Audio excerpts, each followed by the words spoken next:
Option है कि सूरदास की कौन सी रचना है। सूरदास की कौन सी रचना है। ऑप्शन नंबर ए पुत्र वियोग, ऑप्शन नंबर बी कड़वक, ऑप्शन नंबर सी छप्पे और ऑप्शन नंबर डी पद। तो सूरदास की कौन सी रचना है, इस क्वेश्चन का right answer option number D पद। ठीक है, पद सूरदास की रचना है, तो ऑप्शन नंबर डी इस क्वेश्चन का राइट आंसर होगा। सूरदास किस भक्ति के कवि है। सूरदास किस भक्ति के कवि है। ऑप्शन नंबर ए राम भक्ति के, ऑप्शन नंबर बी कृष्ण भक्ति के, ऑप्शन नंबर सी मातृभक्ति की और ऑप्शन नंबर डी जो है वो है देशभक्ति की। तो सूरदास किस भक्ति के कवि है, इस क्वेश्चन का जो राइट आंसर होगा वो है आपका ऑप्शन नंबर बी कृष्ण भक्ति के। ठीक है, ऑप्शन नंबर बी कृष्ण भक्ति के। चलिए आगे बढ़ते हैं। अगला क्वेश्चन है सूरदास किस भाषा के प्रसिद्ध कवि है।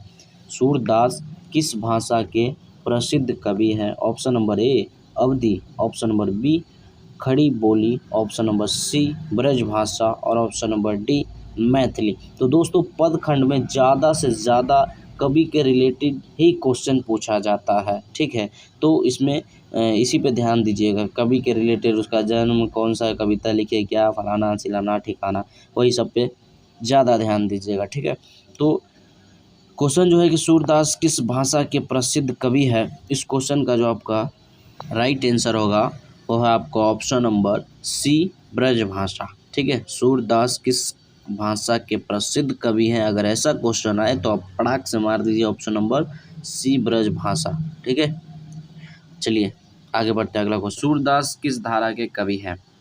सूरदास किस धारा के कवि है। ऑप्शन नंबर ए रामाश्री, ऑप्शन नंबर बी कृष्णश्री, ऑप्शन नंबर सी श्रव्य और ऑप्शन नंबर डी इनमें से कोई नहीं।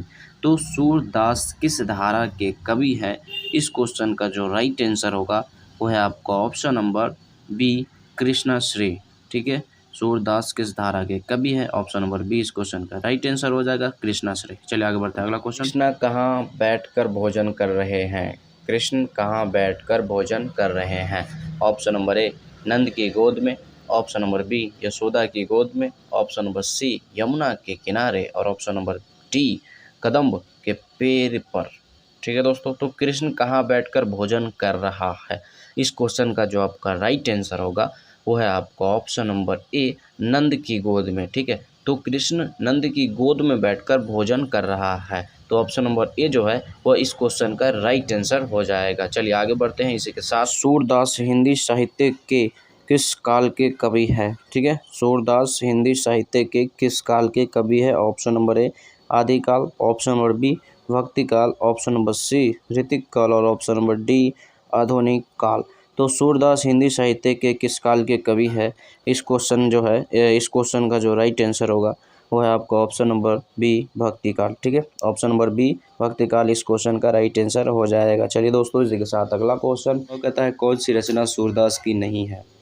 कौन सी रचना सूरदास की नहीं है। ठीक है, इस क्वेश्चन का जो आपका ऑप्शन है, ऑप्शन नंबर ए में सूरसागर, ऑप्शन नंबर बी में साहित्य लहरी, ऑप्शन नंबर सी में सूर सारवली और ऑप्शन नंबर डी में सतसई। ठीक है, कौन सी रचना सूरदास की नहीं है, इस क्वेश्चन का जो राइट आंसर है वह है आपका ऑप्शन नंबर डी सतसई। ठीक है, ऑप्शन नंबर डी इस क्वेश्चन का राइट आंसर हो जाएगा है। कौन सी रचना सूरदास की है, इस क्वेश्चन का जो आपका ऑप्शन है, ऑप्शन नंबर ए में सतसई, ऑप्शन नंबर बी में दोहावली, ऑप्शन नंबर सी में सूरसागर और ऑप्शन नंबर डी में गीतावली। तो क्वेश्चन जो है कि कौन सी रचना सूरदास की है, इस क्वेश्चन का जो आपका राइट आंसर है वो है आपका ऑप्शन नंबर डी सूरसागर। ठीक है, सूरसागर रचना जो है तो सूरदास की लिखी हुई है। ठीक है ना, चलिए आगे बढ़ते हैं। सूरदास किस चीज़ की भूख है। सूरदास को किस चीज़ की भूख है। ऑप्शन नंबर ए कृष्ण की जूठन की, ऑप्शन नंबर बी प्रेम की और ऑप्शन नंबर सी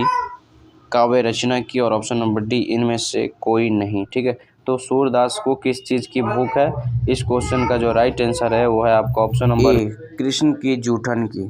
ठीक है, ऑप्शन नंबर ए इस क्वेश्चन का राइट आंसर हो जाएगा कृष्ण की जूठन की।